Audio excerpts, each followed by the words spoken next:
Blessings and peace, beloved. Once again, this is Pastor Andre Knight, Director of Messengers of the Covenant Ministry, and we are going to continue with part 6 of our short series of devotional thoughts on what is righteousness by faith. And we are going to pick it up from Hebrews chapter 11, and we're going to read from verse 5, which says, "By faith Enoch was translated that he should not see death, and was not found, because God had translated him. For before his translation, he had this testimony that he pleased God." And then it begins to put the reasons for his translation within the context, which encourages us as the people of God to understand that this is the way that Enoch was translated. This is the way you are going to be translated if you are alive when Christ returns to the earth to reap the harvest of faithful souls from the earth. And so the context now is, "But without faith it is impossible to please him, for he that cometh to God must believe that he is, and that he is a rewarder of them that diligently seek him." So how was Enoch translated? Through faith. And how was this faith? From verse 6. So let's go over it again. "By faith Enoch was translated that he should not see death." All right.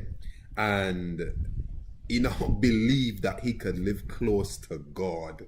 And because he believed he can live close to God, Enoch then literally operated as though God was by his side every day. He used his imagination then to believe and to think and to visualize that God was with him. That would cause then his words, his thoughts, his actions to be circumspect. He behaved himself as though he was in the very literal presence of God. That God was not in his back pocket, that he take it out every end of the week or only in the morning and look at it like it's a picture and then put it back again. No, God was with him. He endured as seeing one who was invisible to be with him. So by faith Enoch was translated that he should not see death, and was not found, because God had translated him.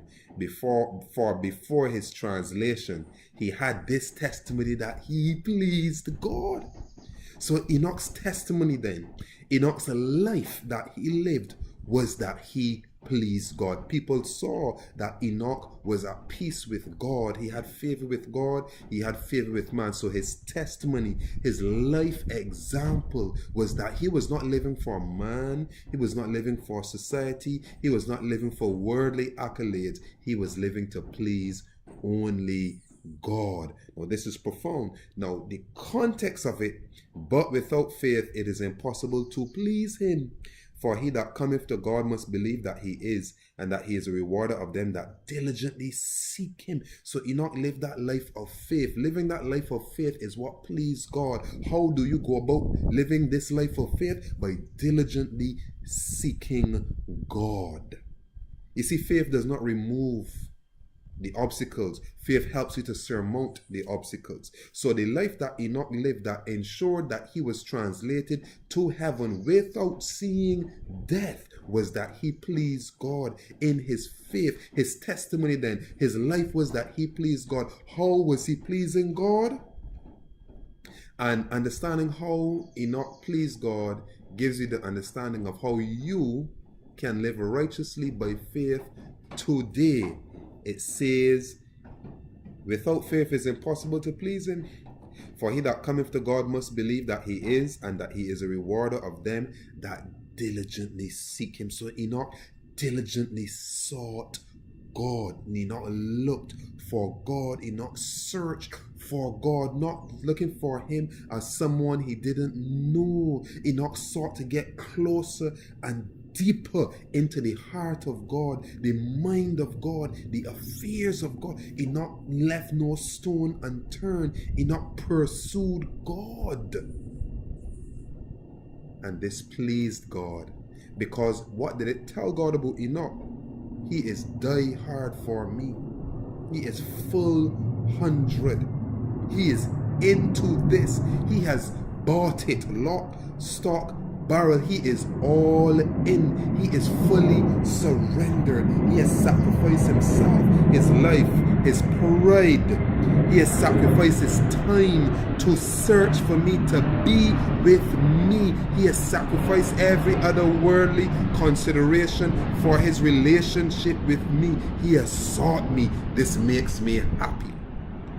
This is how you and I can please God, by seeking for him. And scripture tells us we only find God when we search for him with all of our heart. So how do you live righteously? By faith. Or what is righteousness by faith? Searching for God with all of your heart, with the expectation that every hour you search, every day you search, every month you search, every moment you seek God, you will find him. So he did not seek for God in vain. He did not pray in vain. Enoch did not pray with the hopes that God is going to hear him. When Enoch prayed, he knew that God would have heard him. He knew that God was with him. And it is this mindset, it is this perspective, it is this personal philosophy that when I call on God, he will hear me, because he has promised and I am seeking him, and this is what he wants, I will receive. According to your faith be unto you, beloved. May God bless you in your pursuit of righteousness. You have a wonderful and a blessed day today.